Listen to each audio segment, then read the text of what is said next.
is my meditation all the day, all the night, morning through night. And I delight in the law of the Lord, and on his law I meditate day and night. Morning Meditations with C.J. Marshall.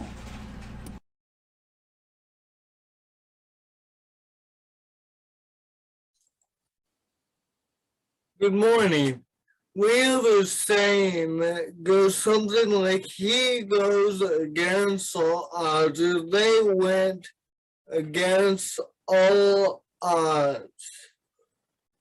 Well, I want you to consider Daniel chapter 3. In Daniel chapter 3, Shadrach, Meshach, and Abednego defy the great king Nebuchadnezzar.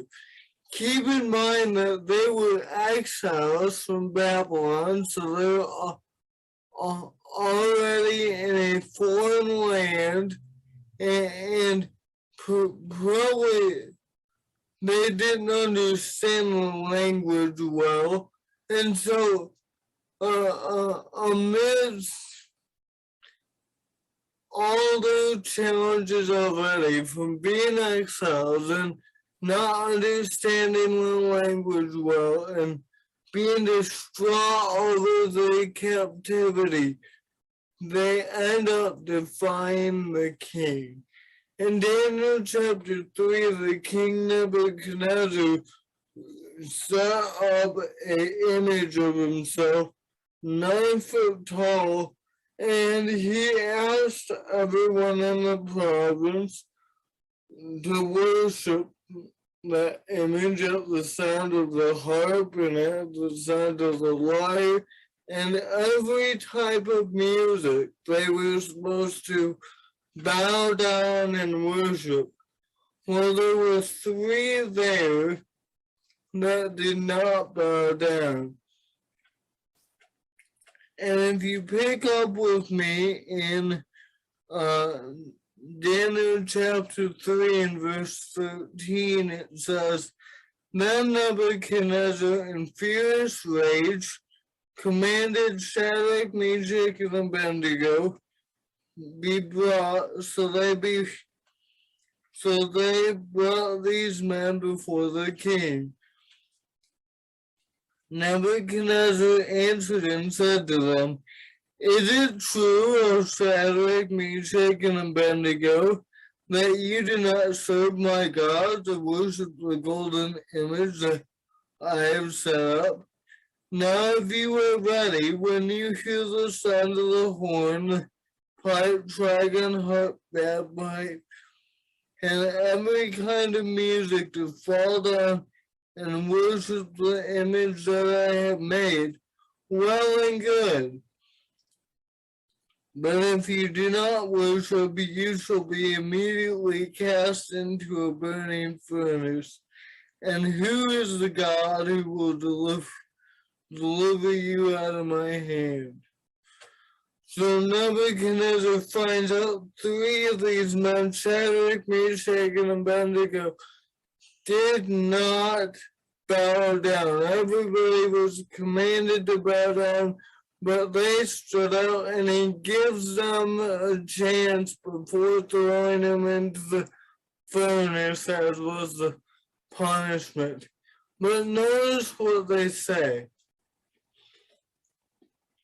Verse 16, Shadrach, Meshach, and Abednego answered to the king, O Nebuchadnezzar, we have no need to answer you in this matter, for if this be so, our God whom we serve is able to deliver from the burning fiery furnace, and he will deliver us out of your hand, O king.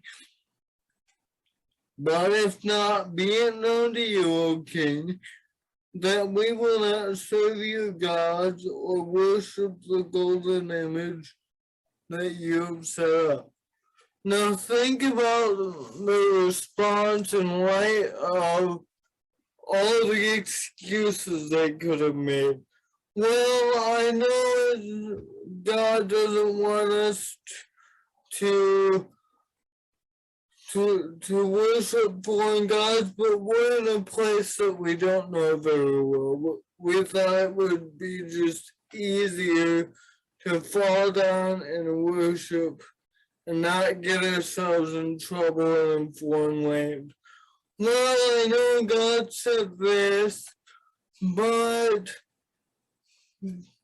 we can kind of bow and not mean it. Well, but they didn't offer any excuses. They stuck to their convictions despite being in a foreign place. They said, "Oh, King, we don't need to answer you in this matter. We're firm in our position." They believe that God could save us from the hand, save them from the hand of King Nebuchadnezzar. But even if they didn't, they held to their convictions and said, even if he doesn't, we will not bow down to you. That's faith. In the midst of all the excuses they could have had, they could have offered, they still stuck to their belief. May we have that kind of devotion and service to God in our walk with Him.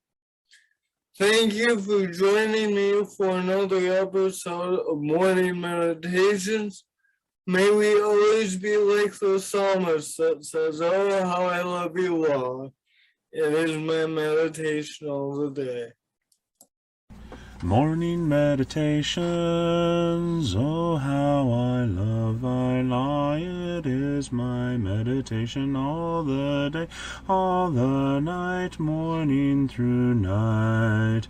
And I delight in the law of the Lord, and on his law I meditate day and night.